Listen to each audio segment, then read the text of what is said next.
In the Know with AD North Commander Colonel Tom Magnus. Hey everyone, Colonel Magnus here, and I'm here with my twin. We look so much alike, and actually we couldn't be any further apart probably than the two of us are. He's smart, I'm not so smart. He's got good head of hair, and well, you can see in my case, but Bogdan is one of our employees here in the Afghanistan Engineer District North, headquartered here in Kabul. And you've been on quite a wild ride over the last couple of months, haven't you? Yes, I have been. And you've now gotten to the point where I think you're on the speed dial from an individual pretty important in this country. Tell me about your new friend. You're talking about point of no return. And the new friend is, of course, the president of Afghanistan, who happens to be our client and one of the important buildings in his compound. And you know, for those that are watching to learn the rest of this story, you had an opportunity to have an audience with President Karzai, and it was the result of a competition, and you won. So tell us a little bit about how it is that you ended up being in the audience of President Karzai, and then we'll talk about a little bit about the product that you described to him.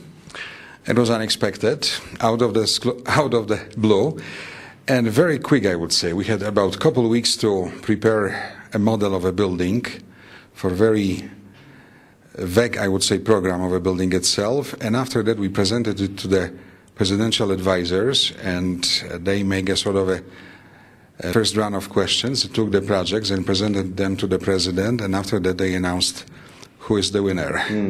What must that have felt like when you found out that you know, President Karzai picked you? I mean, that had to feel like you know, one of the highlights of your professional career as an architect.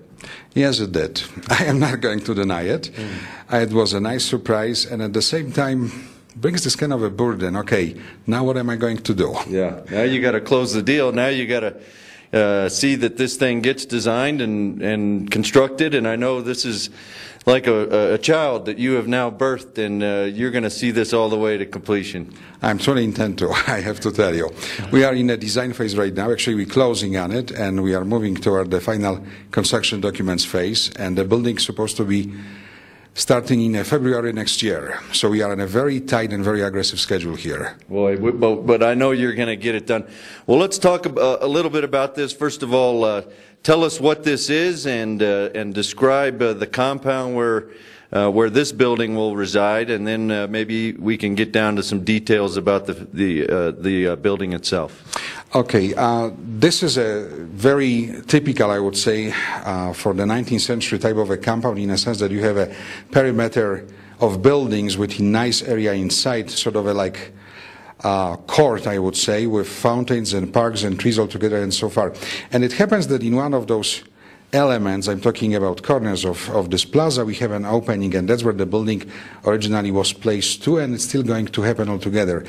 And it just happens as well, it's on the opposite side of the presidential palace. I guess it's one of the elements which makes it to the president so making it very interesting altogether.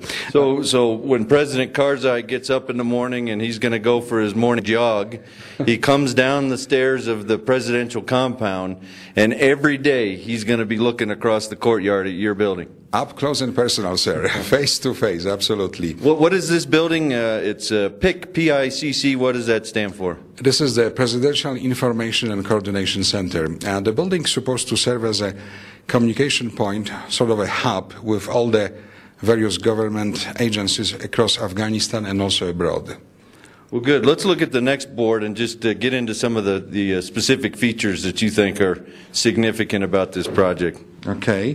The building is very much classical in a sense. It has this kind of a symmetrical element, central axis of symmetry, major entry altogether, and at the same time has a very distinct hierarchy. We're talking about base, the middle part, and the cornice.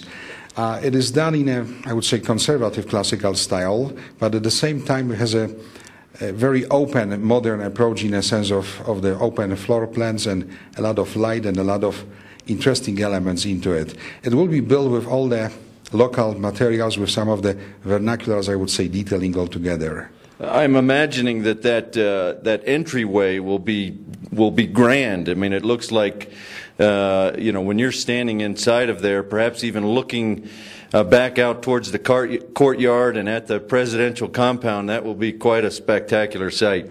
I truly hope so. This is one of the major elements of every architect's, I would say, task, to find out a way to magnify and to emphasize the entry, and at the same time to make it not only grand but also, I would say, friendly and inviting. And I'm hoping I'm achieving this kind of an effect here. Well, I believe it will be grand. And Bogdan, I would just say that I know I'm really proud of you. I know the people back home are proud of you as well. Some of them have probably heard bits and pieces of this story, but tell me just briefly, what district do you come from? I'm from New England District, and Colonel Fear is in charge, and Colonel Howell is his deputy. Okay, now Colonel Fear, he owes me money. We were roommates at West Point, and he still owes me some money. I don't know if I can get that from you. Not from me, but I can pass the message. How about that? Okay, well, great. And so I know they're proud of you, and as an architect, as we said earlier, this has to be the pinnacle, or certainly one of the highlights of your career, where you can design something that has that sort of enduring importance to a nation, not just to a site or to a community, but truly to a nation. This is going to be part of the history of this country for many, many generations, and that really has to feel good. It does, and at the same time it's going to be our legacy as well. I truly hope that this building is going to, in a certain sense, be a testament to our presence and to our commitment to this country. Absolutely. And just listening to your accent, for those that don't know, I'm assuming you're from Texas? Almost. I'm from Poland originally. He's from Poland, and as a Polish American, I know that there are communities that will rally around you, and they're proud of you as well. This is the Corps of Engineers, the United States Army Corps, and doing projects like this that have national significance. Certainly, the president of Afghanistan thinks it's important, and if it's important to him, well, it's going to be important to us, and you can be sure we are going to deliver, and I know you're not going home until it's finished. Wow. So I want to say I'm proud of you, Bogdan. To all of that are watching on television, I know you're proud of him as well, and I want to say thanks to you, and thanks to all of you for what you do to enable the success of our mission. Thanks a lot. Thank you.